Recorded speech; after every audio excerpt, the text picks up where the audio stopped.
Hello, Phil Simborg for the USBGF. Here's a quick video tip for you. Here's a great way to practice, and here's a good way to use extreme gammon to help your game. Take an area of the game where you have some problems, set it up, and just play it against the computer over and over again. Lots of people, for example, give away a lot of equity bearing in and bearing off against contact. So set up a typical position. You go File, Setup, New, Setup Position, and take all the checkers off the board by playing here. And I'm going to put a couple of blue checkers here, and then I'm going to give red a pretty typical position.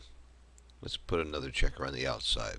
And let's give blue a well-timed game with a good, strong board so that you don't want to leave a shot and you'll be in trouble. Let's assume that blue has the cube, which would probably be the case. And let's change so you don't know what the dice are going to be. Make it random dice. I always start with double action, even though red is not going to double and can't double in this position. Let's see how red should bear in his checkers and bear off his checkers. So you can go to Setup, Play from Position, make the red player yourself, player 1, make the top player Extreme Gammon, which there's several levels you can play against. The ones with the pluses and the roller will take longer and it's unnecessary roughness. This is stronger than any player in the world, so just play against Extreme Gammon. It's going to play almost perfect, and hit OK. And see what the dice throw at you. 3-1. How would you play 3-1? I'm not going to take a lot of time here, and I'm going to purposely make some mistakes, but let's say I'm not really worried about his board crashing. If I thought his board might crash, I would probably do something like this. But let's say that, well, I'd probably do this. I think is a better play to keep my checkers up high. But again, I'm going to turn off the evaluation by hitting F6, so I don't know if I've made a mistake or not. That's one way to do it. Of course, you can hit F2 and play in the free mode, and you can see after each play if you've made a mistake. And also in the free mode, I can hit the light bulb each time. Maybe that's a good way to do it. Make your play, then hit the light bulb and see if Extreme Gammon likes your play. And it's going to be close. My play was this play, which is a 2% error. However, I'll put it into plus plus, which gives it a higher evaluation, and it's a .013 error. So think about, well, wait a minute, that isn't the play I made. I played 8 to 3, 7, 6. I'm sorry, 8 to 5, 7, 6. Yeah, that's the play that I made. And the right play was this. So think about why. I guess he does want you to hold the board longer to make it crash. I've immediately seen a mistake in my game. I would have made the wrong play by .013. Doesn't sound like a lot, does it? Less than 2%. I should just ignore it, right? Wrong. Figure out why this play is better. Figure out why when you would make my play instead of that play. It could be a lot more than .013 if these checkers are different, if the score is different, if the cube is different. There's a principle here. I'm not concerned about making this play right again next time. I might not be in this exact position with this exact configuration for 6 months, but I might be in lots of positions like this, and I need to know the principle involved. Why was this better? This kills sixes right away so that I don't have to play a 6 in. With my play, I was leaving myself a checker here, and I think the biggest problem is if I roll a 6 or a 6 now, it's going to go down to the 2 point where I don't want the checker. So I think I figured out why it's so bad. It's not that I'm trying to hold the board longer and kill sixes for the reason of him crashing his board.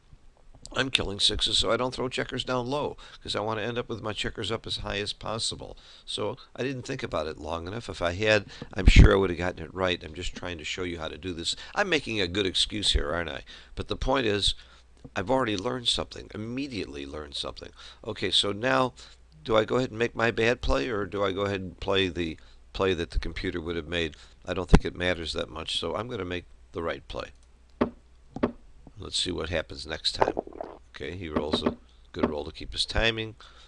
I roll a 6-4. It's forced. 4 comes in. Oh, good. His timing gets much worse. And by the way, I recommend setting it up against bad timing too. I roll a 4-1. The 4 is forced. Where's the 1? I'm pretty sure it's here and not here, because again, I want to keep my checkers up high. Lots of people think they want to keep it really, really even. Keeping your checkers really, really even against the 1 point means that you can leave double shots much more than if they were have an extra spare up here, and you want to keep the spares up high. Let's see if I'm right.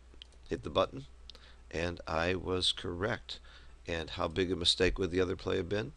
Fairly large for a play like this. And again, I highlight them and hit plus plus, and um, the principle was to keep the checker up higher and not go to even. You'll bear off more checkers before you have to open up. You got the idea. Do this 5, 6, 7, 8, 9, 10 times and see what the dice throw at you and see how it plays. Then when you're done, you can go back, hit Control C, Control V, puts the same position in, and you can do it all again. And then I would also recommend you try doing it when your opponent has a crashed board, because you can see you're going to bear in differently and bear off differently. Give them a crash board. Give them a board where if you leave a shot, you probably still can win. Then give them 3 checkers back or 4 checkers back, or put a checker on the bar also, and see if that changes any of the plays. Do this 4, 5, 6, 10 times. The more you do it, you're going to start seeing more and more plays like the ones that that just happen to come up. We haven't even started bearing off yet, and you'll learn the basic principles involved.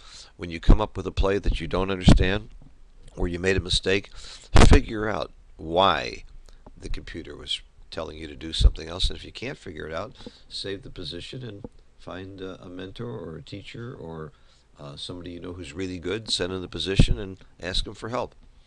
And that's my tip of the day for how to get better in any kind of position. This doesn't just apply to bearing in. You can do it for bearing off. You can do it for a holding game, a back game, priming game. Set up any position and play it over and over again from that same position, and you'll start to learn the basic principles involved in that position. Thanks for watching. This is a free video to anyone who comes to this website.